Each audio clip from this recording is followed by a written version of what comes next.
Good morning everybody, thanks for joining me again. Well, I've come along to one of my favourite Dartmoor woodlands along the River Dart here. It's April, so there's lots of migrating birds arriving. Now I'm not going to film too much this morning, I'm trying to stay quiet.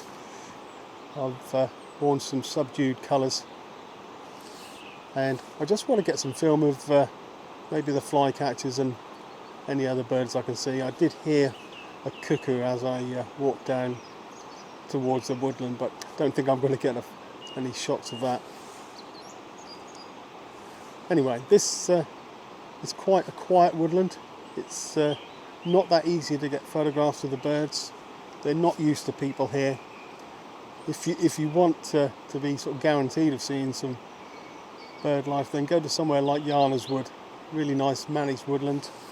Bird hides and they feed the birds there, so always guaranteed of seeing something good.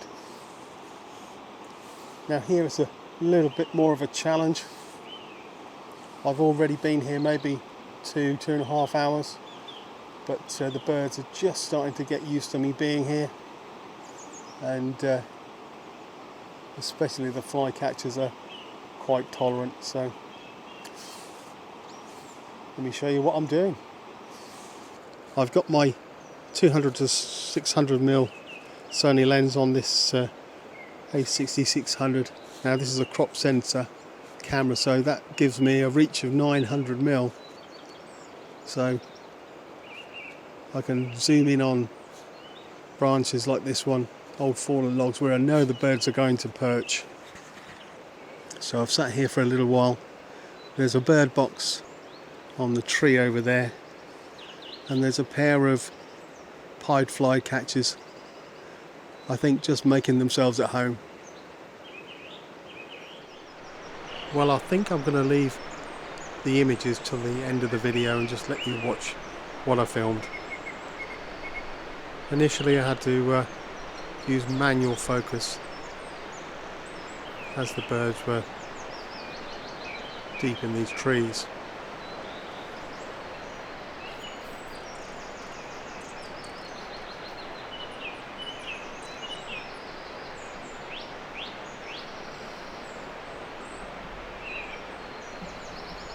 So I don't think these flycatchers had any eggs in the nest just yet, but one thing I did notice was this great tit that was really showing an interest in the nest box. Now I believe they're competing for the nest box, but let me know in the comments below if you think that's the case, or if the great tit actually predates on the young. As you can see, he was showing a keen interest of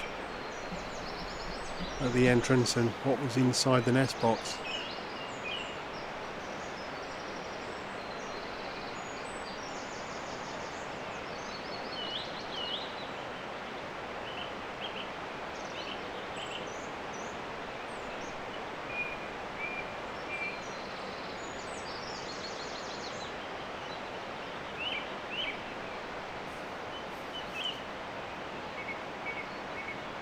However, when he had left, it wasn't long before the pair of pied flycatchers were back.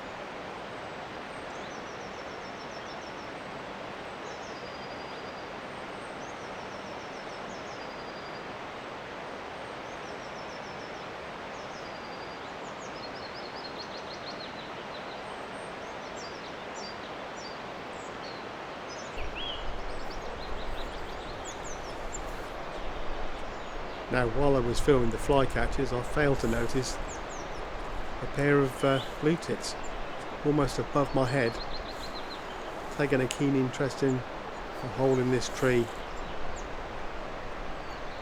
Although I didn't film it, they were going inside, and with a 600mm lens on, this was almost too close to film.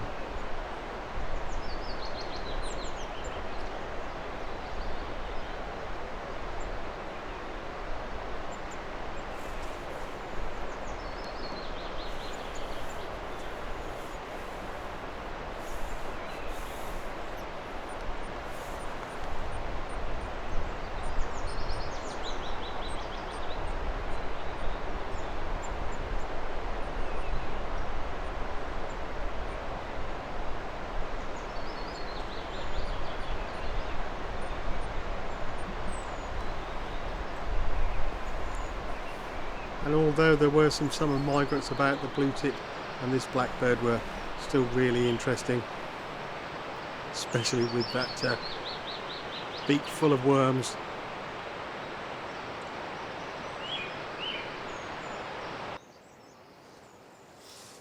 Well, still plenty to see here down in this woodland, but the sun is really high now, so it's making it really difficult to get any good photographs.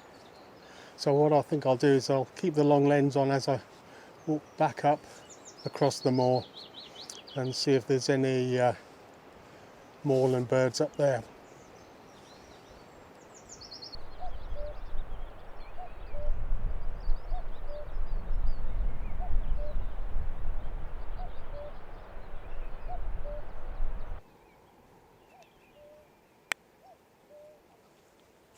Well, I've had a bit of luck. There's cuckoos. Gonna have to put you down. Bye.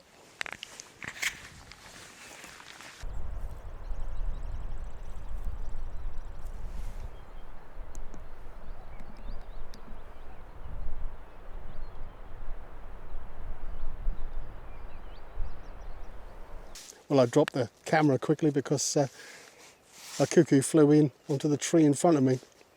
I've been slowly chasing them backwards and forwards across the moor, but I've finally decided this is a good spot to stand. They seem to be flying backwards and forwards, or almost migrating along the valley. So I'm just going to give it a few minutes here and see what happens.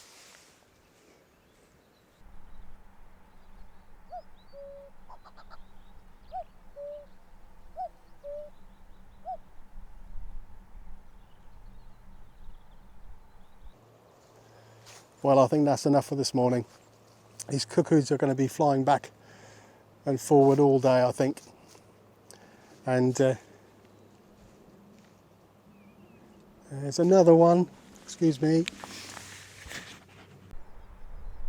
Well, if you know what cuckoos do, laying eggs in other birds' nests, then you might notice that there's what I think is a meadow pipit just to the left of this cuckoo, keeping a keen eye on her. Well, interrupted again. Now if I stand here, I'm just going to be taking random photos of the same thing as these cuckoos fly backwards and forwards. Not really been able to get that close, but hopefully there's a nice piece of film. Anyway, if you enjoyed the video, don't forget to subscribe to the channel, and I'll see you all again soon. But for now, cheerio.